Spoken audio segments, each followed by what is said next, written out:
Support comes from the Missouri Forest Products Association. Missouri produces wood pallets, railroad ties, white oak barrels, hardwood floors, and more.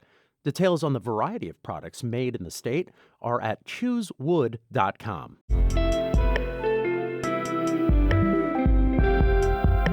From the St. Louis Public Radio Newsroom, this is The Gateway. It's Monday, May 6th. I'm Abby Larico.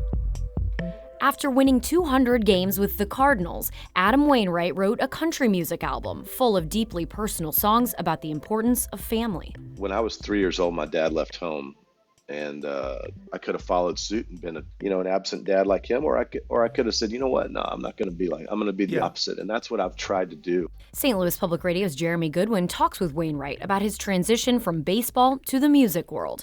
That's coming up on The Gateway.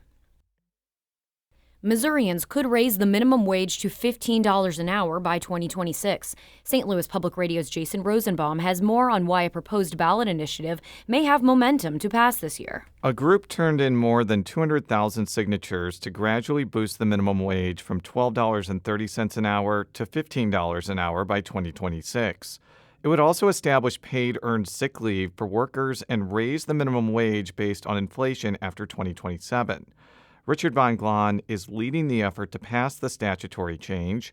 Other efforts to raise the minimum wage passed easily in 2006 and 2018. The current minimum wage is just $12.30 an hour.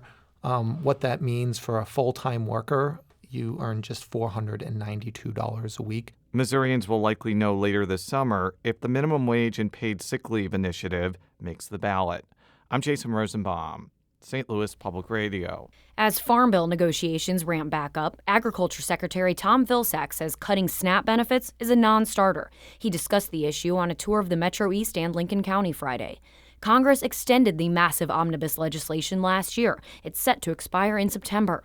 Last year, during debt ceiling negotiations, Congress made work requirements more stringent for SNAP, or the Supplemental Nutrition Assistance Program. Some House Republicans want to further trim SNAP, but the Democratic secretary strongly disagrees. So it's breaking a deal, and it's really not the right policy. SNAP accounts for the largest share of Farm Bill costs by far, totaling roughly $600 billion over 5 years. The House Agriculture Committee is set to vote on the Farm Bill at the end of the month.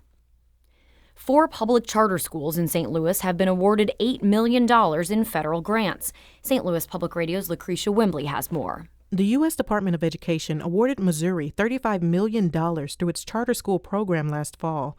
And after facing criticism from public school advocates for a lack of detail about how they would spend the money, the Opportunity Trust announced 4 public charter schools in the city will receive some of the funds this round.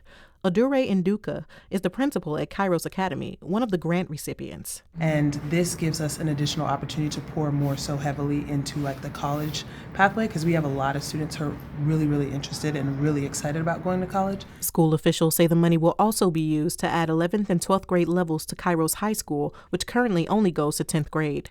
I'm Lucretia Wembley, St. Louis Public Radio. The Missouri Law Enforcement Memorial Wall of Honor in Jefferson City has 4 new names: James Mulbauer and K-9 Champ with the Kansas City Police Department, Mason Griffith with the Herman Police Department, and Kelly Rolando and Jason Pulliam with the Missouri Department of Corrections, who died in the line of duty. A ceremony Saturday at the Missouri State Capitol honored the fallen officers. Attorney General Andrew Bailey told the crowd the best way to thank those who have died is to carry on their work. To rededicate ourselves to the rule of law, to public safety, and to finding justice for victims in the state of Missouri. There are 746 names on the Wall of Honor, located on the north side of the state capitol grounds.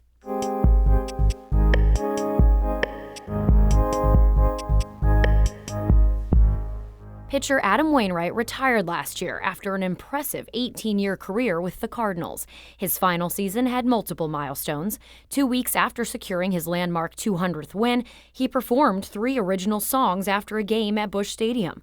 It was a preview of his new country album, Hey Y'all. St. Louis Public Radio's Jeremy Goodwin asked Wainwright what it was like to perform for Cardinals fans, not with a ball and glove, but a microphone and guitar. I was nervous all day leading up to that, and I'm not a nervous person. So I didn't really know how to act. I was trying to, hide that from people. I've been telling years, I just don't understand the nerves. And I don't understand why people get so nervous. And then I'm out there shaking like a leaf in the fourth inning, knowing I got to play 3 songs after the game in front of 40,000 people. But right before I went on, I looked up at the crowd and it just felt natural. Is there a song on there that maybe you were almost a little nervous about putting out because it's so personal? There's a song on there called If You Would Have Stayed. When I was 3 years old, my dad left home, and pretty traumatic experience for me as a kid. I still remember the night that he left home. Things that transpired that night were just not good for a kid to see, And, as I was young, I always wanted to be the kid that had a dad that would come and pick him up for field trips or come to the games. I just never had that. While I waited on that front porch, hoping I'd see you again, maybe driving by to see all that you have missed. You should have seen the first grade, should have seen the first home run I made, should have seen the way that my big brother stepped up to take your place. And now being a dad too, to 5 kids, I think it helped me to be a better dad because mine wasn't good. That could go 2 different ways. I could have followed suit and been an absent dad like him, or I could have said, no, I'm not going to be like, I'm going to be the opposite. And that's what I've tried to do. There's another song, A Song Will Bring You Back, which is about just being a music fan, and you sound like a real music fan. Dixieland tonight and the thunder rolls.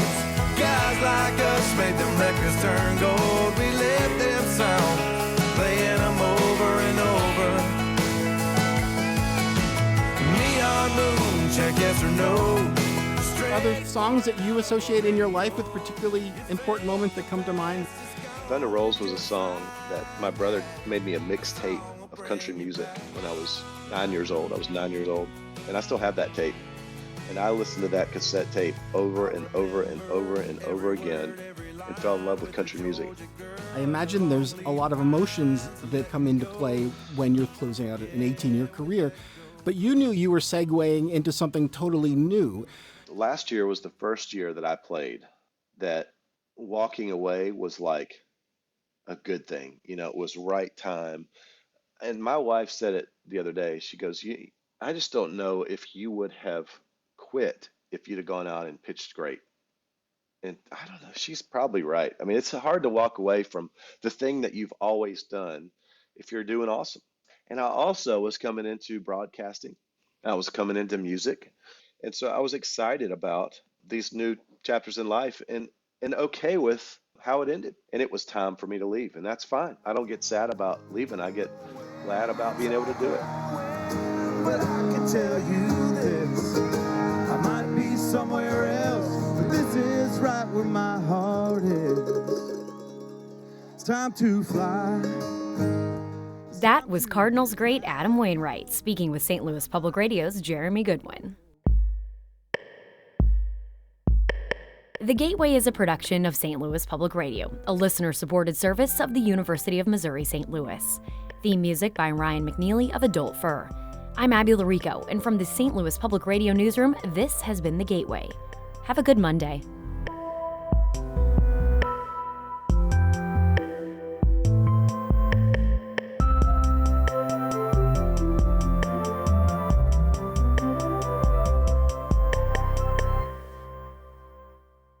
Support comes from the Missouri Forest Products Association, providing more than 41,000 jobs in the production of wood pallets, railroad ties, white oak barrels, hardwood floors, and more. Details at choosewood.com.